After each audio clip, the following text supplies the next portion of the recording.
नमस्कार विद्यार्थी मित्रांनो, मी प्राध्यापक दीपक चव्हाण आपल्या सर्वांचं माझ्या यूट्यूब चॅनलवरती स्वागत करतो।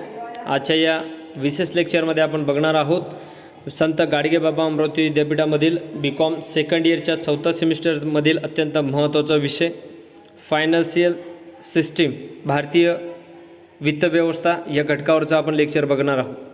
फायनान्स म्हणजे काय, म्हणजेच वित्त, त्याचं मीनिंग, कन्सेप्ट आणि डेफिनेशन आजच्या लेक्चरमध्ये आपण बघणार आहोत। विद्यार्थी मित्रांनो, तुम्ही जर या ठिकाणी नवीन असाल, अजून जॉईन केलं नसेल तर माझ्या चॅनलला जॉईन करून घ्या, जेणेकरून तुमच्यापर्यंत माझे जे अपडेटेड व्हिडिओ आहे ती व्हिडिओ लवकरात लवकर या ठिकाणी पोहोचेल। सगळ्यात महत्त्वाचं आजच्या लेक्चरमध्ये वित्त, अर्थ, संकल्पना आणि व्याख्या, finance, meaning, concept and definition सगळ्यांसाठी अत्यंत महत्त्वाचं लेक्चर असणार आहे। सर्वसामान्य शब्दात वित्त म्हणजे निधी, ठीक आहे। फायनान्स म्हणजेच काय, याचं कन्सेप्ट जर म्हणायचं असलं सर्वसामान्य शब्दामध्ये तर पैसा याचा अर्थ होतो। प्रत्येक संघटनेला संघटनेच्या विविध कार्याच्या पूर्तीकरता वित्ताची आवश्यकता भासते। त्यामुळे असे म्हणता येते की बदलत्या आर्थिक पर्यावरणात व्यापार व्यवसायाला टिकून राहण्याकरता वित्त हे मानवी जीवनाच्या रक्ताप्रमाणे असते। निधी, पैसा, बचत, नगदी रोख, संचित आणि संपत्ती ही सर्व वित्तीय प्रारूपे आहेत। वित्त हा शब्द अतिशय गहन असून आधुनिक काळात हा शब्द सरकारी वित्त आणि व्यापारिक वित्त अशा दोन्ही अर्थाने लक्षात घेतला जातो। पूर्वीच्या काळी मात्र वित्ताचा अर्थ हा फक्त सरकारी वित्त असाच लक्षात घेतला जात होता, परंतु जसं समाजात विविध कार्यासाठी वित्ताच्या विविध प्रारूपांचा उपयोग होऊ लागला तसा वित्तांच्या अर्थात सुद्धा विस्तृतपणा येऊ लागला। आज तर वित्ताचा अर्थ सरकारी वित्त, व्यापारी वित्त तसेच खाजगी वित्त अशा प्रकारे लक्षात घेतल्या जाते आणि त्याच दृष्टीने वित्ताच्या विविध संकल्पना आधुनिक काळात लक्षात घेतल्या जात आहेत। म्हणून वित्त म्हणजे पैसा आणि इतर संपत्तीचे व्यवस्थापन शास्त्र। अशा आधुनिक काळात वित्ताचा विस्तृत असा अर्थ लक्षात घेतला जातो। आधुनिक काळात वित्ताचा अर्थ फार विस्तृत अशा स्वरूपाचे लक्षात घेतला जातो, तो संकुचित न राहता त्याला विस्तृतपणा प्राप्त झाला आहे। आधुनिक काळात सरकार, व्यापारी संस्था, वित्तीय संस्था, गैरवित्तीय संस्था, व्यक्ती यांना त्यांच्या कार्यपद्धतीसाठी आवश्यक असणारा निधी म्हणजेच वित्त अशा विस्तृत अर्थ लक्षात घेतला जातो। आता ही संकल्पना सरकार किंवा व्यापारी संस्था यांच्यापुरता मर्यादित राहिलेली नसून तिने समाजातील प्रत्येक क्षेत्र व्यापलेले आहे। थोडक्यामध्ये सांगायचं झालं मित्रांनो, तर वित्त म्हणजे कोणत्याही कार्यालयामध्ये खाजगी असेल, व्यापारी असेल किंवा सार्वजनिक असेल, या ठिकाणी अत्यंत महत्त्वाचा लागणारा घटक म्हणजेच पैसा। आपल्या भाषामध्ये, ग्रामीण भाषेमध्ये आपण याला पैसा म्हणतो, भांडवल म्हणतो, निधी म्हणतो, ठीक आहे। हाच निधी म्हणजेच वित्त, ठीक आहे। वित्ताची कन्सेप्ट आपण बघितली आता, भारतीय वित्तीय प्रणाली। याच्या पुढे ते म्हणतात या ठिकाणी, आपण जर वित्ताच्या संदर्भात इतिहासाकडे दृष्टिक्षेप टाकल्यास असे लक्षात येते की वित्त आणि वित्तकार्य यांच्या संदर्भात अनेक बाबी एकमेकांशी संबंधित आहे। वित्त आणि कार्यावरतीच वित्ताची संकल्पना आधारित आहे। गरजेनुसार वित्त उपलब्ध करून देण्याचे कार्य म्हणजे वित्तकार्य होय। म्हणूनच कोणत्याही व्यवसायात वित्तकार्य महत्त्वाचे समजले जाते। सुरुवातीच्या काळात वित्ताचा मुख्य उद्देश हा गरजू व्यक्तीला, संस्थेला, व्यापारी संस्थेला कर्ज देऊन त्यांची निधीची गरज भागविणे व ऋणावर जास्तीत जास्त व्याज कमवणे एवढाच मर्यादित होता। ज्यावेळेस बँका स्थापन झाल्या त्यावेळेस ह्या बँका लोकांकडून कमी व्याजाच्या दराने ठेवी स्वीकारत असत व ह्याच ठेवीच्या माध्यमातून जमा झालेला पैसा गरजूंना ऋणाच्या स्वरूपात जास्त व्याजाच्या दराने कर्ज देत असत। व्यापारी संस्थांच्या निधी व भांडवलाचा प्रश्न यामुळे सहजासहजी सुटत असे। त्याच्या क्रियाशील तसेच स्थिर भांडवलाचा प्रश्न सोडवला जात असे व ह्या ऋणाच्या रूपाने मिळालेला पैसा ते आपल्या उत्पादन कार्यासाठी उपयोगात आणीत व उत्पादनात वाढ घडवून आणीत असत।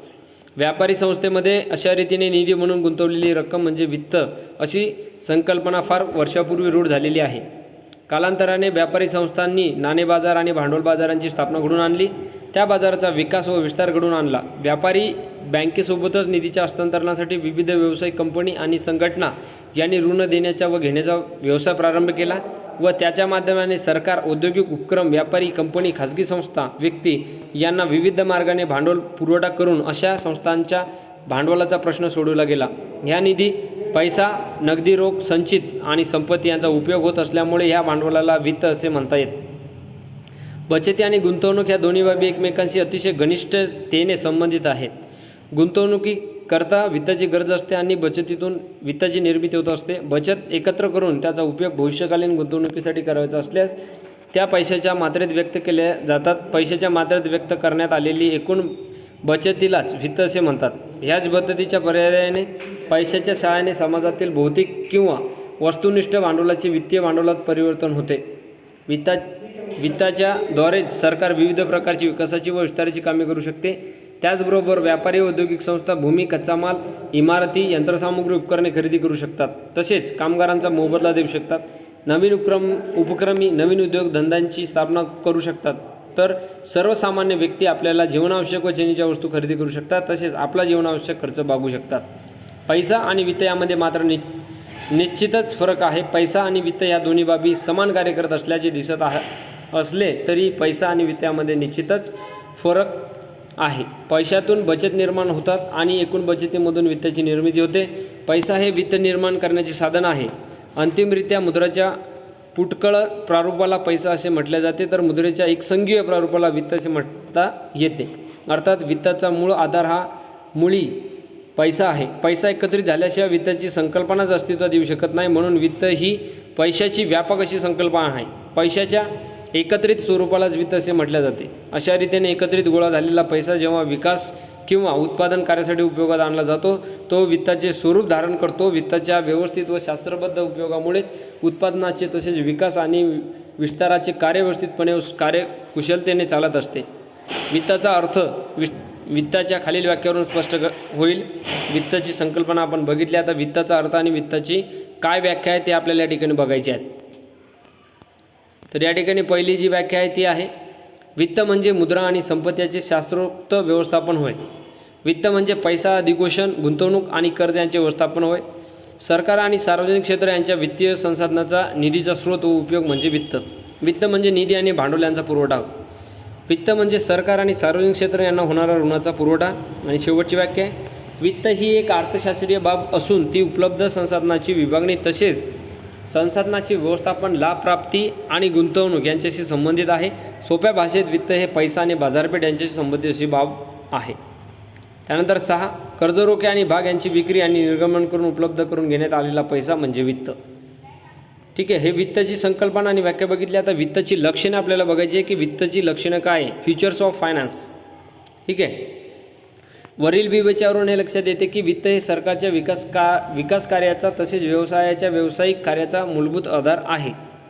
वरील व्याख्यावरून वित्ताची महत्त्वाची लक्षणे पुढीलप्रमाणे आढळून येतात. वित्त हे आर्थिक कार्याचा तसेच कार्यप्रणालीचा मूलभूत आधार आहे. वित्त हे सार्वजनिक उपक्रम, निगम तसेच व्यावसायिक प्रतिष्ठानाच्या धोरण निर्मितीचे तसेच व्यावसायिक निर्णयाचे माध्यम आहे. नंबर 3, वित्त हे देशांतर्गत बचतीस प्रोत्साहन देणे व बचतीचा वेग वाढवणे यासाठी महत्त्वाची भूमिका पार पाडत असते. नंबर 4, मध्यम व दीर्घ मुदतीसाठी गुंतवणूक योग्य निधी उपलब्ध व्हावा म्हणून विभिन्न मार्गांनी साधने एकत्रित आणण्याचे महत्त्वाचे कार्य वित्त करीत असते. त्यानंतर नंबर 5, देशांतर्गत बचती गुंतवणुकीकडे वळवण्याचे कार्य म्हणजे वित्त करत असते. नंबर 6, वित्त हे व्यवसायाच्या प्रारंभापासून ते त्याच्या विकासाच्या सर्व अवस्थांमध्ये आर्थिक व्यवहाराचे विश्लेषण आहे.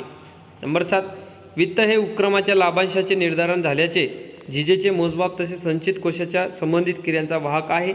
नंबर 8, वित्ताच्या संकल्पनेमुळेच व्यवसायाचे भांडवलीकरण आणि भांडवल रचना यासंबंधीचे निर्णय घेतले जाऊ शकतात. नंबर 9, वित्तामुळेच गुंतवणूक निर्णय घेणे शक्य होते. गुंतवणूक निर्णयावर व्यवसायाचे कार्यक्षम संचालन, व्यवसायाचे स्वामित्व, व्यवसायाचा विस्तार आणि विकास इत्यादी बाबी अवलंबून असतात. आणि शेवटचं 10, लाभांश वाटपा संबंधीचे निर्णय वित्तामुळेच घेणे शक्य होते. वित्ताचे महत्त्व. ठीक आहे, वित्ताचे काय बघितलं आपण, वित्ताची लक्षणे.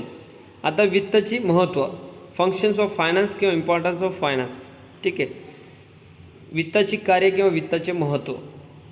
व्यवसायाचा विकास व विस्तार करण्यासाठी भांडवलाची निधीची आवश्यकता असते. हा निधी विविध मार्गाने गोळा करावा लागतो. त्यासाठी विविध वित्तीय मार्गाचा सखोल अभ्यास करून प्रत्येक वित्तीय मार्गाचा अनुकूल प्रतिकूल बाबी विचारात घ्याव्या लागतात.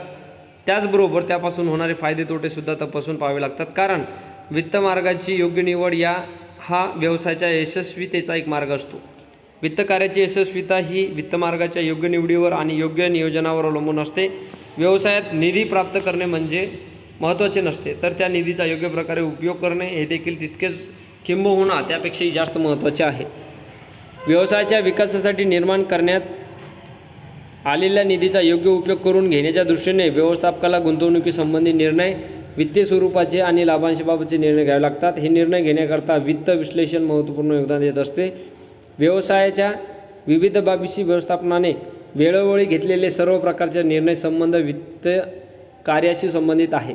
वित्त कार्याचे प्रमुख उद्दिष्ट म्हणजे गुंतवणूकदारांची वैयक्तिक उद्दिष्टे, हितसंबंध, त्याचबरोबर उपक्रमाची उद्दिष्टे आणि हितसंबंध यात समन्वय प्रस्थापित करणे हे आहे. यासाठी वित्त विविध प्रकारचे कार्य करीत असते. वित्ताच्या या विविध कार्याची थोडक्यात पुढील प्रमाणे आहे माहिती. वित्तीय कोशाचे प्रबंधन आणि व्यवस्थापन. वित्तीय कोशाची निर्मिती करणे, त्याच प्रबंधन आणि व्यवस्थापन करण्याचे कार्य वित्त करीत असते. कोश म्हणजे तरल संपत्तीचा संचय असा सर्वसामान्य अर्थ लक्षात घेतला जातो. यात स्वतःचा निधी, कर्ज, उत्पन्न, लाभ इत्यादींचा समावेश होतो. या सर्वांचे प्रबंधन आणि व्यवस्थापन करण्याचे कार्य वित्त करीत असते. यालाच वित्तीय प्रबंधन आणि व्यवस्थापन असे म्हणतात. दुसरं कार्य या ठिकाणी आहे महत्त्व, वित्तीय निर्णय घेणे.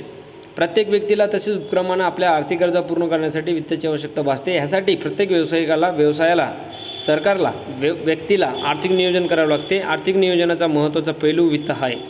भविष्यकाळातील विशिष्ट कालावधीकरता प्रत्येक व्यवसायाला आपले वित्तीय अंदाजपत्रक तयार करावे लागते. प्राप्ती आणि खर्चाचा ताळमेळ हा अंदाजपत्रकातून केला जातो. उपलब्ध वित्तीय निधी, भविष्यात उपलब्ध होणारा वित्तीय निधी आणि त्या कालावधीकरता अपेक्षित खर्च यांच्या आधारावर निधीचे नियोजन केले जाते. अंदाजपत्रकाच्या आधारे भविष्यात किती निधीची आवश्यकता भासणार आहे ह्याच अंदाज वर्तमान काळात घेऊन त्यानुसार वित्तीय निर्णय घेतले जातात. त्यानंतर आहे नंबर 3, वित्तीय उद्दिष्टे. व्यूहरचनेला मदत करणे. प्रत्येक व्यवसायाची वित्तीय उद्दिष्टे वेगवेगळी असतात. इतकेच नाही तर एकाच व्यवसायाची वेगवेगळ्या वेळी असणारी वित्तीय उद्दिष्टे देखील वेगवेगळी असू शकतात. आजच्या कारणासाठी वित्ताची गरज आहे, ती आवश्यकता पूर्ण झाल्यानंतर व्यवसायाला दुसऱ्याच महत्त्वाच्या कारणासाठी वित्ताची गरज भासते. व्यवसायाची वित्तीय उद्दिष्टे वेगवेगळ्या प्रकारची असू शकतात. उदाहरणार्थ, स्थिर संपत्ती खरेदी करणे, चल संपत्ती खरेदी करणे, कार्यशील पुंजीत वाढ करणे, कच्ची सामुग्री खरेदी करणे, कामगाराचे वेतन देणे, करदायित्वाचे शोधन करणे, घेतलेल्या ऋणाची परतफेड करणे, लाभांशांचे शोधन करणे इत्यादी अनेक उद्दिष्टे ह्या वित्ताची उद्दिष्टे म्हणून समजली जातात. ही उद्दिष्टे निश्चित करण्याकरिता व त्याची पूर्णता करण्याकरिता निधीची आवश्यकता असते. आवश्यक असलेला निधी वित्ताच्या माध्यमातून गोळा केला जातो, एकत्रित केला जातो. बदलत्या व्यावसायिक वातावरणात प्रत्येक व्यवसायाला आपल्या वित्ताची धोरणसुद्धा वेळोवेळी बदल करावे लागतात. या बदलत्या वातावरणानुसार व्यवसायाने आपल्या वित्तीय धोरणात बदल केले नाही तर तो व्यावसायिक जगात तग धरू शकणार नाही, त्याचे अस्तित्व संपुष्टात येईल. यासाठी प्रत्येक व्यावसायिकाला आर्थिक धोरणाबाबत नवनवीन व्यूहरचना आखणे आवश्यक असते. व्यूहरचना ही एक नीती म्हणजे पॉलिसी आहे, ज्या नीतीच्या साहाय्याने व्यावसायिक आपल्या वित्तीय धोरणाबाबत प्रतिकूल परिस्थिती उद्भवल्यास त्यावर मात करून आर्थिक क्षेत्रात आपले स्थान तर निर्माण करतोच, परंतु ते टिकूनही ठेवतो. ह्यासाठी आर्थिक प्रतिकूल परिस्थितीवर मात करणे आवश्यक असते आणि ही मात करण्यासाठी नवीन व्यावसायिक वित्तीय नीतीचा अवलंब करणे आवश्यक असते, की जी नीती पूर्वीच्या वित्तीय नीतीपेक्षा सरळ असेल. यालाच व्यावसायिक आर्थिक व्यूहरचना असे म्हणतात. ही व्यूहरचना तयार करण्याकरता वित्तीय कार्य महत्त्वाचे मानले जातात. त्यानंतर आहे नंबर 4, आर्थिक पूर्वानुमान आणि नियोजन.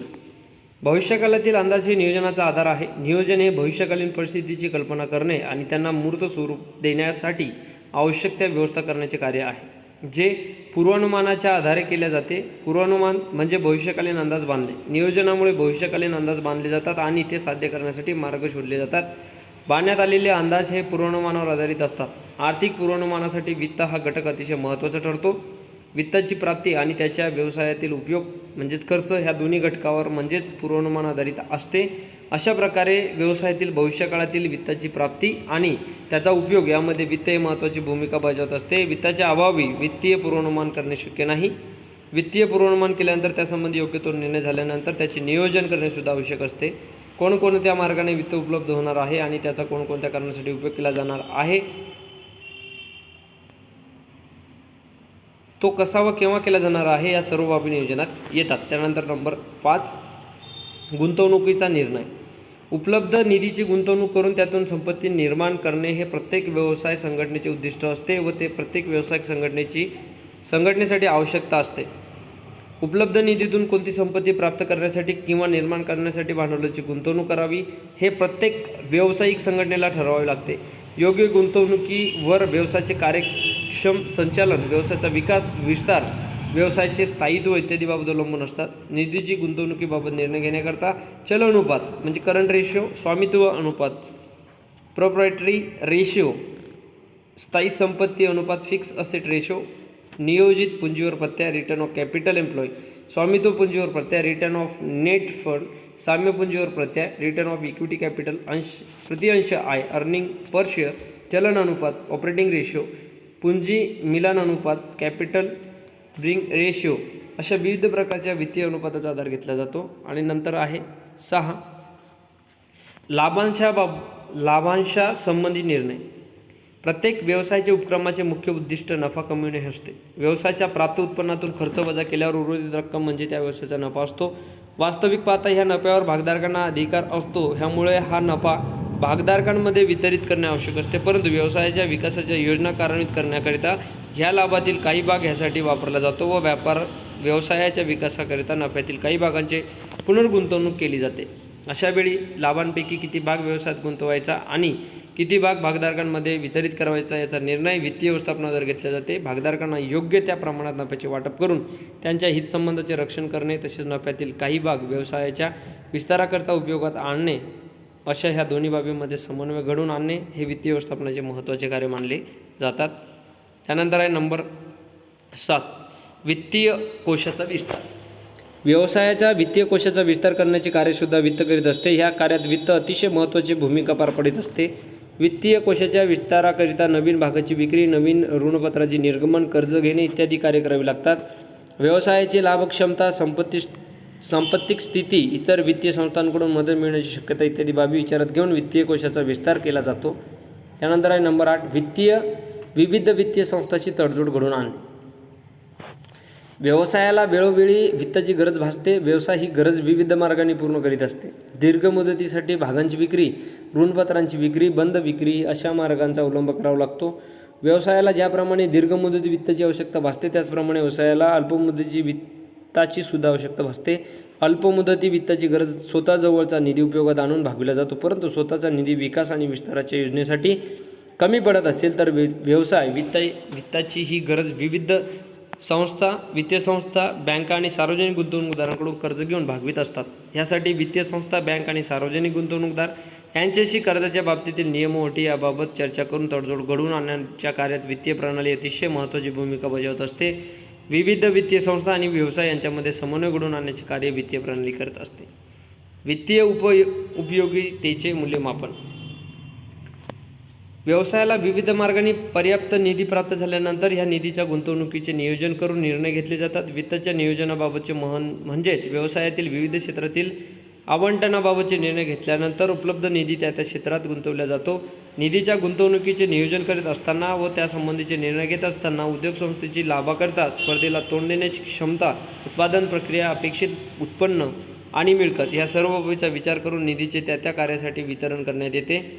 अशा रीतीने उपलब्ध वित्ताचा उपयोग करण्यात येतो.